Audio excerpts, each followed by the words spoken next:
세계 민담 이야기 인도네시아 편 명사수 바얀 부디만. 옛날 바탁이라는 나라에 활쏘기를 무척 즐기는 왕이 살고 있었습니다.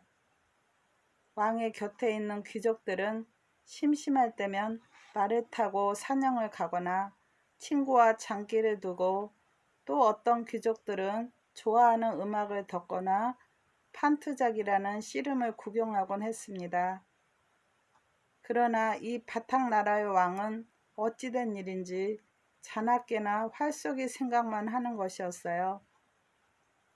궁전에 드나드는 왕의 신하들 중에는 정치에 대한 이야기를 좋아하는 사람들도 있고, 마호메트가 쓴 글을 두고 의논하기를 좋아하는 사람들도 있었어요. 그러나 그들은 자기네들 취미에 맞는 이야기를 하다가도 왕이 가까이 오면 즉시 활쏘기 이야기를 하는 체하면서 왕의 비위를 맞추었습니다. 그런데 이처럼 활쏘기를 좋아하는 왕에게는 딸이 하나 있었어요. 이 공주는 바탕나라에서 가장 어여뻤습니다. 그래서 바탕나라에 살고 있는 젊은이들은 이 공주와 결혼하고 싶어 서로들 몸이 달았습니다. 왕은 이 나라에서 제일 가는 명사수에게 공주를 시집 보내겠다고 온 나라 안에 알렸습니다. 그때 이 나라에는 바얀 부디만이라는 가난뱅이 청년이 하나 살고 있었어요. 그는 왕이 명사수에게만 외동딸을 준다는 이야기를 듣게 되었습니다. 바얀 부디만은 날마다 자기가 어여쁜 공주와 결혼하게 된다면 얼마나 좋을까 하고 생각을 했습니다. 그는 이궁리 저궁리를 하다가 어느 날 아침 일찌감치 들러 나갔어요. 그러고는 자기가 만들어 가지고 온 덫을 들 곳곳에 놓아두었습니다. 들새를 잡으려는 생각에서였어요. 그날 오후 점심을 먹고 다시 들에 나가보니 덫마다 들새들이 걸려 있었습니다. 그는 덫에 걸린 새들의 오른쪽 눈을 모두 빼버린 뒤 줄에 깨어서 장터로 가지고 갔어요. 바얀 부디만은 장터 한가운데로 나가서 들새 꾸러미를 들고 소리쳤습니다. 외눈박이 새를 팝니다. 외눈박이 새들 사세요. 장을 보러 나온 사람들은 바얀 부디만을 별 볼 일 없는 사람이라고 생각하고 있었습니다. 그래서 그를 거들떠보지도 않고 지나가 버리고 말았어요. 그래도 바얀 부디만은 외쳤습니다. 외눈박이 새만 판다고요. 그는 큰 소리로 외치며 장터를 돌아다녔습니다. 한나절쯤 장터에 있던 바얀 부디만은 이번에는 왕이 살고 있는 궁전 앞으로 갔습니다. 그는 들새 꿰미를 들어보이며 외쳤어요. 외눈박이 새들이 왔어요. 외눈박이 새들을 사구려. 궁전문을 지키고 있던 문지기 한 사람이 이 말을 듣고는 웃음을 터뜨렸습니다. 내 참 오리설전이 별리다 보겠네. 외눈박이 새를 사라는 장사꾼은 생전 처음 봤어. 문지기 한 사람이 이렇게 말하자 그 옆에 서 있던 문지기도 따라 웃기 시작했습니다. 그러자 그 앞을 지나가던 사람도 덩달아 마구 웃어댔습니다. 바얀 부디만은 신이 나서 더 크게 소리를 질렀어요. 외눈박이 새가 왔어요. 외눈박이 새를 사세요. 그가 외칠 때마다 그를 바라보고 있던 신하들과 지나가던 사람들이 더 크게 웃었습니다.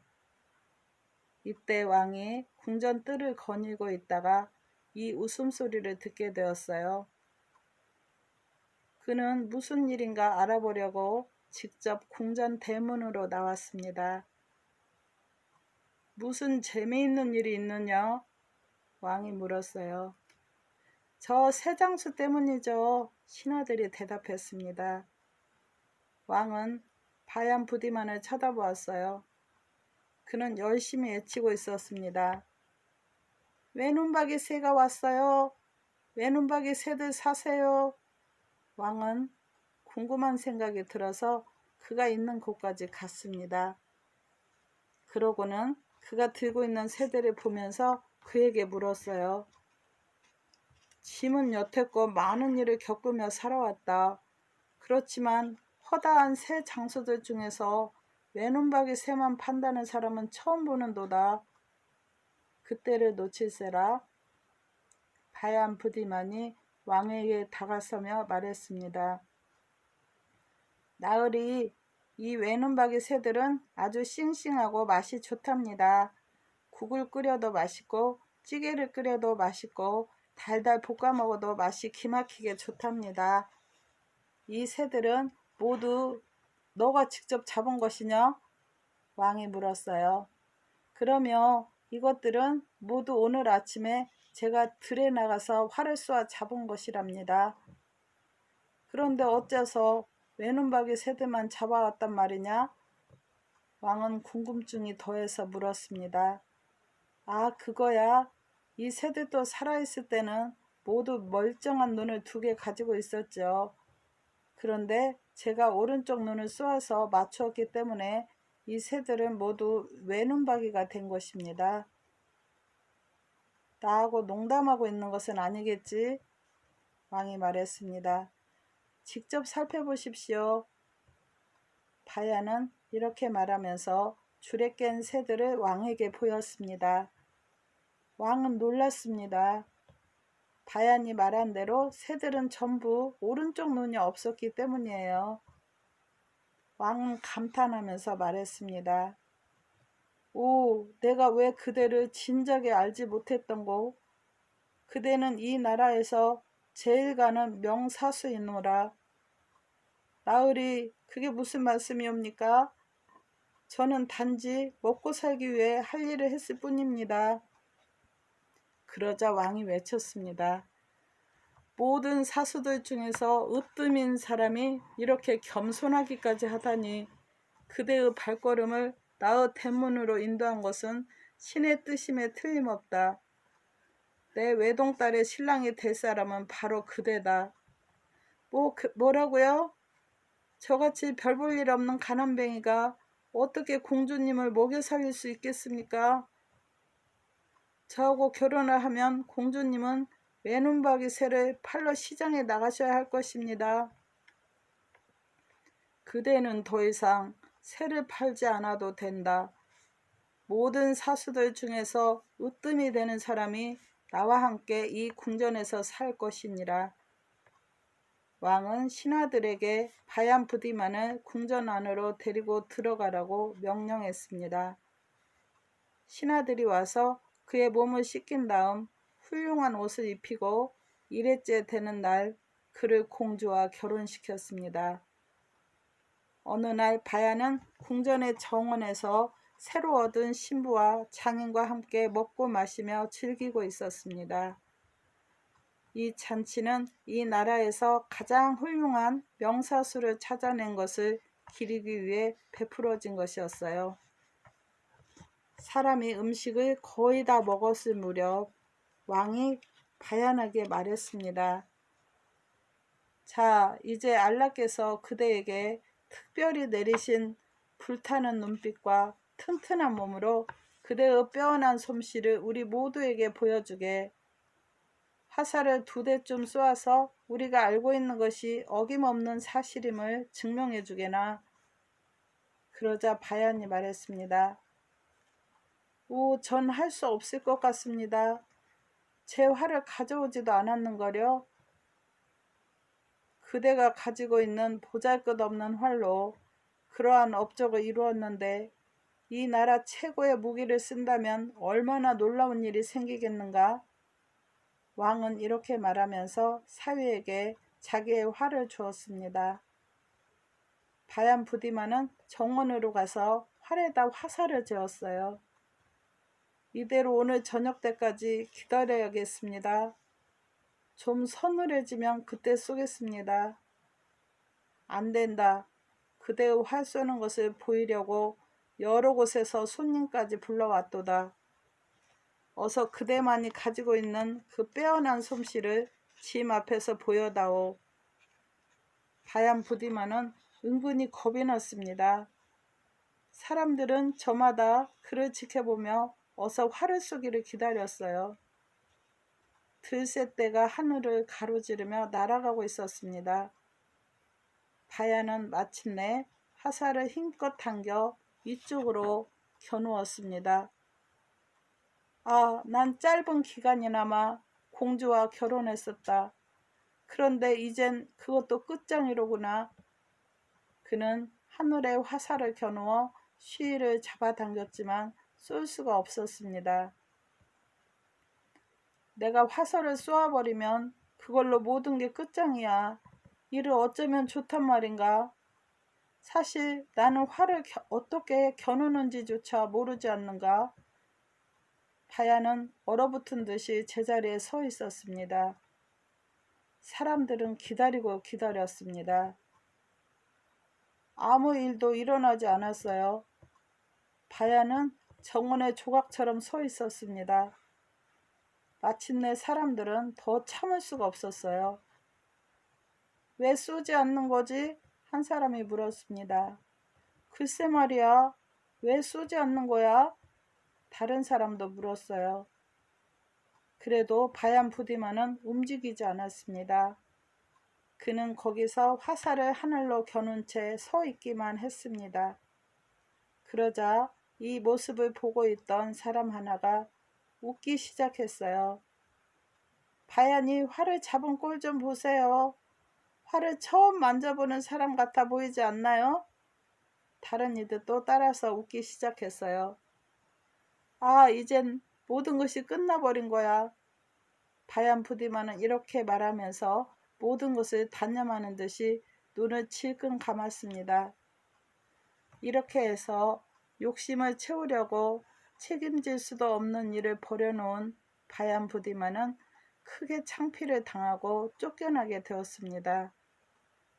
자기 능력 밖의 일을 할 수 있는 것처럼 남을 속인 죄로 그는 평생을 마을 사람들에게 손가락질을 받으며 살다가 죽었습니다.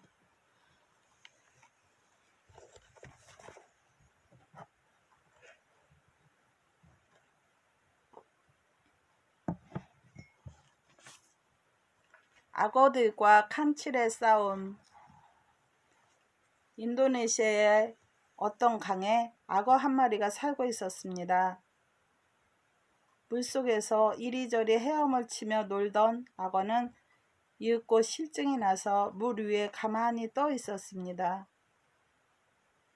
부드러운 바람이 불고 하늘은 푸르렀습니다. 악어는 심심해서 강둑 위에 올라가야겠다고 생각을 했어요. 강둑에 올라온 악어는 시원하게 부는 바람을 맞으며 느릿느릿 걸어갔습니다. 그런데 갑자기 어디선가 우지끈하는 소리가 들리더니 악어의 등으로 무엇인가 털썩 떨어지는 게 아니겠습니까? 악어는 웬일일까 하고 뒤를 돌아다 보려고 했으나 움직일 수가 없었어요. 곁눈질을 해서 슬그머니 살펴보았더니 바로 옆에 썩은 고목나무가 한 그루 엎어져 있었습니다. 지금 이 고목나무가 자기 등덜미에 떨어진 것이 틀림없었어요. 악어는 그제서야 등이 아파 살려달라고 고래고래 소리를 질렀습니다. 그때 마침 물소 한 마리가 멀찍이서 그 광경을 바라보고 서 있는 게 눈에 띄었습니다. 악어는 물소를 향해 크게 소리쳤습니다. 이봐, 물소야. 그렇게 구경만 하고 있지 말고 나를 좀 도와줘. 이 큰 나무가 내 등을 누르고 있어서 지금 꼼짝 못하겠단 말이야. 제발 이리 와서 내 등 위에 있는 나무를 너의 뿔로 밀어서 드러내줘. 그러면 나는 조용히 물속으로 들어갈 테니까 말이야. 악어는 애원했습니다. 싫어. 평소에 악어에게 무던히 시달려온 물소는 한마디로 거절해버렸습니다. 그리고 고개를 저으며 덧붙였어요. 너를 구해주면 은혜를 느끼기는커녕 언제 신세를 졌느냐는 듯이 나를 잡아먹으려 들 게 아니야? 아니야, 물소야. 너가 나를 구해만 준다면 나는 그냥 물속으로 들어갈 거야. 악어는 계속 사정하였습니다. 그리고 앞으로 다시는 너를 괴롭히지 않겠다고 약속하겠어.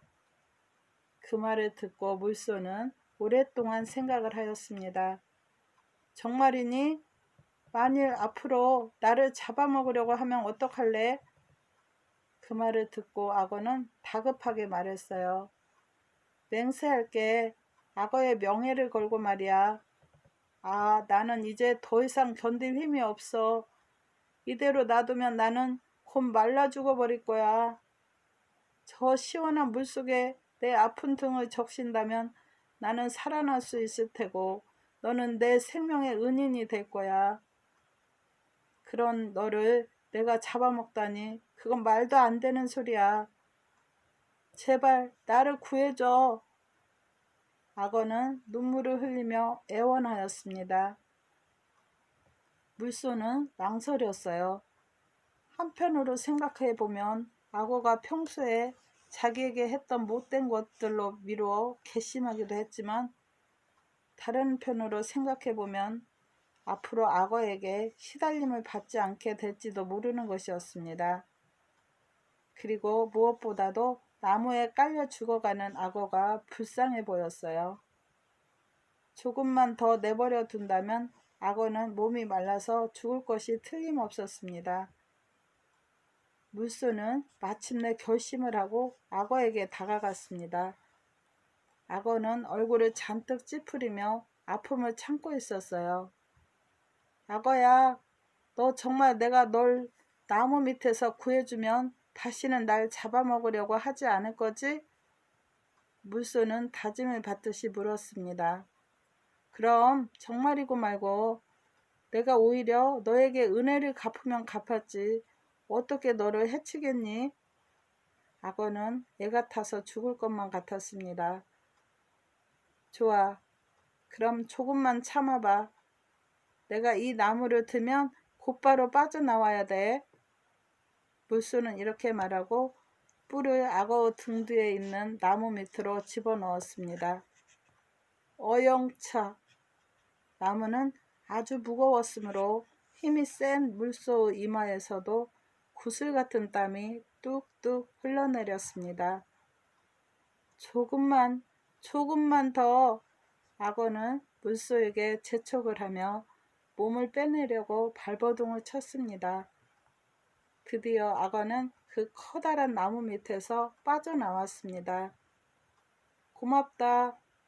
악어는 이렇게 말하면서 땀을 흘리고 있는 물소를 바라보았습니다. 악어는 몸이 날아갈 것만 같았어요. 그런데 몸이 자유로워지니 딴 생각이 들었습니다.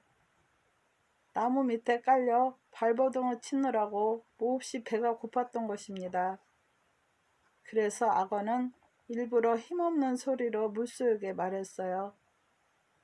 물소야, 나는 지금 아주 기운이 빠졌단다. 한 가지 부탁만 더 들어주렴. 나를 저 물속으로 부축해서 집어넣어 주겠니? 걸을 기운조차 없단 말이야. 물소는 악어가 더욱 가엾게 여겨졌어요. 그리고 이왕 구해준 김에 더 도와줘야겠다고 생각하며 악어를 물속으로 밀었습니다. 조금 더 깊은 물속으로 나를 밀어 넣어줘. 악어는 힘이 다 빠져버린 목소리로 말했습니다. 물소는 점점 더 깊은 물속까지 걸어 들어갔습니다. 아주 깊은 물속까지 이르렀을 때였어요. 갑자기 악어가 물소의 다리를 이빨로 물더니 물속으로 잡아당겼습니다. 뭘 하는 거야? 왜 날 물속으로 끌어당기지? 물소가 다그치자 악어가 심술궂게 대꾸했습니다. 난 배가 고파. 뭘 좀 먹어야겠단 말이야. 싫어. 넌 나를 잡아먹지 않겠다고 분명히 약속했잖아. 물소는 소리를 질렀습니다. 이때 꼬마 노룩 한칠이 이 광경을 보게 되었어요. 왜 그래? 무슨 일이야? 칸칠은 강둑에 서서 물었습니다. 이 은혜도 모르는 놈이 글쎄. 물소가 칸칠에게 사정 이야기를 털어놓았습니다. 내가 강둑에 있는데 썩은 고목나무가 악어 등 위로 쓰러지는 게 아니겠니? 악어는 고래고래 소리를 지르면서 나무를 드러내주면 절대로 잡아먹지 않겠다고 맹세하는 거야. 그래서 내가 악어 등에서 그 큰 나무를 들어 내주었지. 내가 그렇게 하지 않았더라면 악어는 이미 죽었을 거야. 그런데 지금 내게 감사를 하기는커녕 도리어 날 잡아먹으려고 물속으로 끌어당기는 거야. 아니야. 악어도 지지 않고 말했습니다. 그 커다란 고목나무가 내 등에 떨어지기 바로 전에 물소를 잡아먹으려던 참이었어. 그런데 그때 막 그 나무가 떨어져서 물소를 잡아먹지 못한 거야. 둘의 얘기를 들은 칸칠은 다시 생각에 잠겼습니다. 누가 듣더라도 악어가 은혜를 저버리고 오히려 물소를 잡아먹으려 하고 있다는 사실을 알 수 있을 것입니다. 그러나 고지곳대로 그렇게 말했다가는 악어가 물소에 발을 놓지 않을 것이 분명했어요. 꼬마 노루 칸칠은 좋은 꾀를 생각해내었습니다. 그리고 고개를 가우뚱거리며 말했어요. 이 문제는 누군가가 올바르게 판가름해야 할 문제로구나. 칸칠은 이렇게 말하고 덧붙였습니다. 내가 생각하기로는 잘못은 저 고목나무에게 있다고 봐. 저 고목나무 때문에 악어가 물소를 잡아먹지 못했으니까 말이야. 따라서 이제 고목나무가 없어졌으니까 악어는 물소를 잡아먹어도 상관이 없어. 꼬마 노루 칸칠의 말을 듣고 악어는 몹시 기뻐했습니다. 칸칠은 정말 올바른 판정을 내릴 줄 아는 동물이야. 그러나 물소는 억울하다는 듯이 외쳤어요. 말도 안 되는 소리야. 악어가 고목나무에 깔렸을 때 악어를 구해준 것은 바로 나란 말이야. 칸칠은 일부러 고개를 저으며 안 됐다는 표정을 하고 이렇게 말했어요. 물소야, 안 됐지만 너는 악어에게 잡아먹혀야 해. 왜냐하면 악어는 너 때문에 고목나무에 깔린 것이니까 말이야. 그렇지 악어야? 악어는 물속에서 꼬리를 흔들며 그렇다는 신용을 하였습니다. 칸칠은 계속해서 말했어요. 물소야, 정 억울하다면 아까 일을 다시 한번 되풀이해 보아도 좋아. 내가 그때의 일을 직접 내 눈으로 확인을 해볼 테니 말이야. 그래도 괜찮겠지 악어야? 악어 꼬마 노루 칸칠이 자신의 편을 들어주고 있다는 사실에 은근히 기뻤습니다. 그래서 대뜸 그렇게 하자고 말했어요. 악어는 물고 있던 물소에 발을 놓았습니다.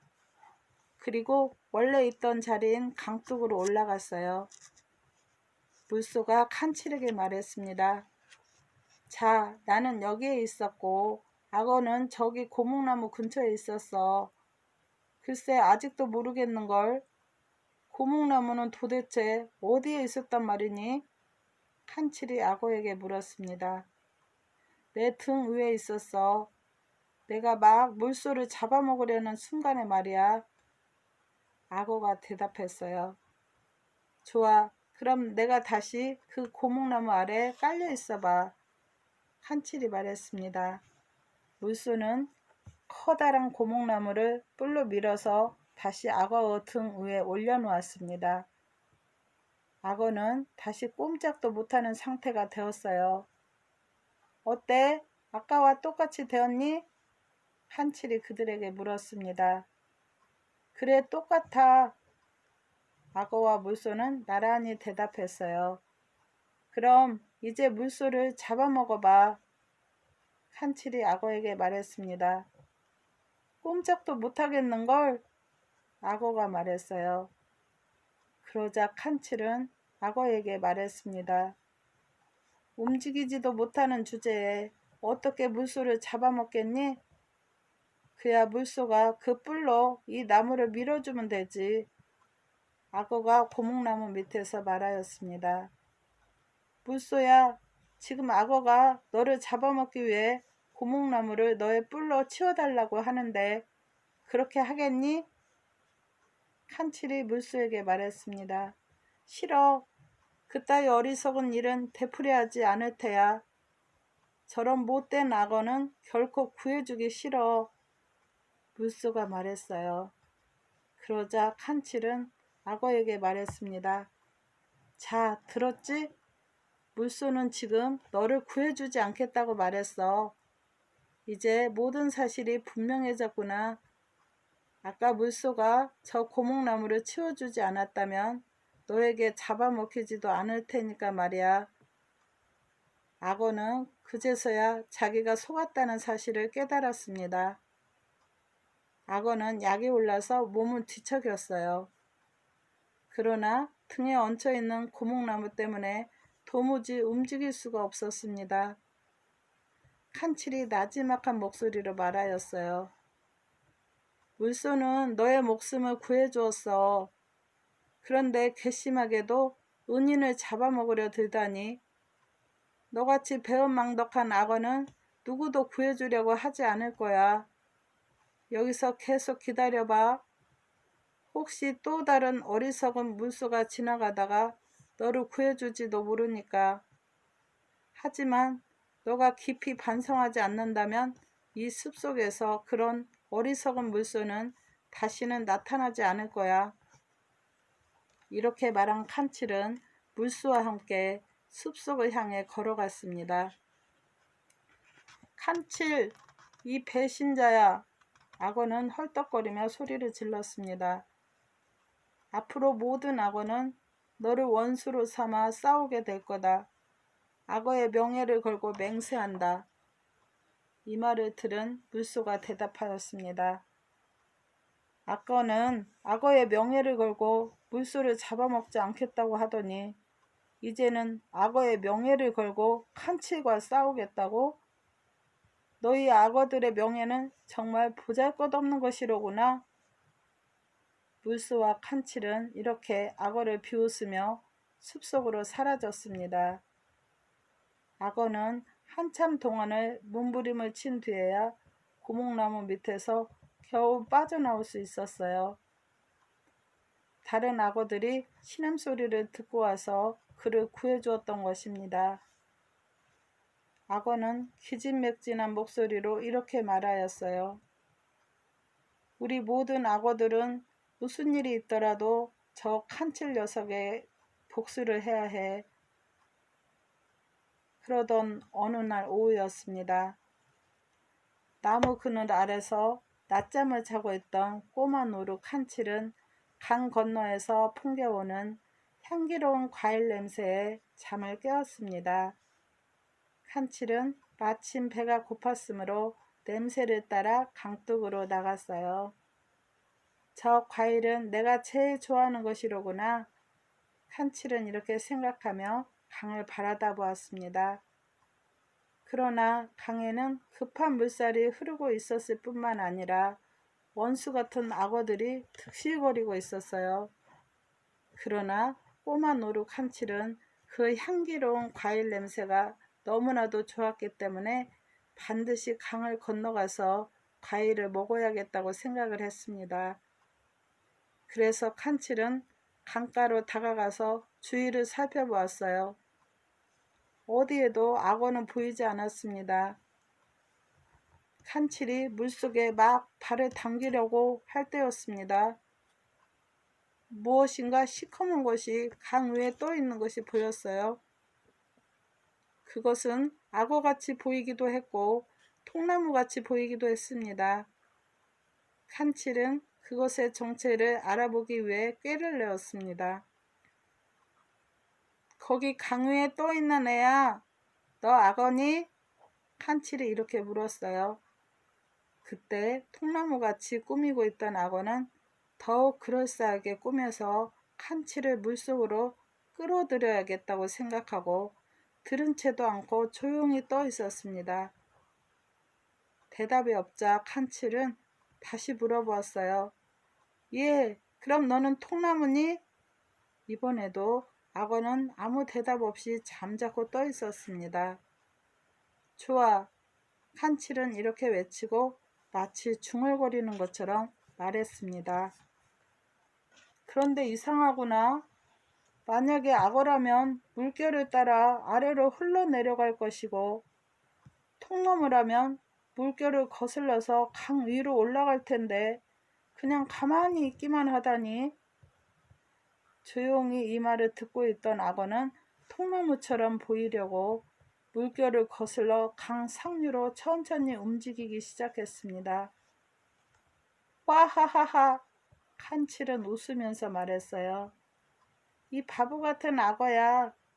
물 위에 떠있는 통나무가 물결을 거슬러 올라간다는 말도 들어봤니? 너는 정말 어리석구나. 악어는 너무 화가 나고 또 어리석은 행동이 부끄럽기도 해서 물속으로 쏙 들어가 버렸습니다.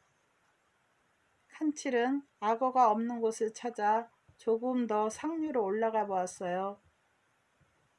그러나 안심할 수 없었던 칸칠은 나무 막대기 하나를 입에 물고 강을 건너기 시작했습니다. 칸칠이 강을 거의 다 건넜을 때였어요. 갑자기 악어가 나타나 칸칠의 다리를 꽉 물었습니다. 그리고 강 속으로 끌어당기려 하였어요. 깜짝 놀란 칸칠은 다리가 몹시 아팠지만 꾀를 내어 입에 물고 왔던 나뭇가지를 물속으로 푹 찔렀습니다. 그리고 이렇게 말했어요. 누가 내 노를 잡아당기고 있지? 하긴 강을 다 건너왔으니 이젠 노가 필요 없지. 필요하면 가지려무나.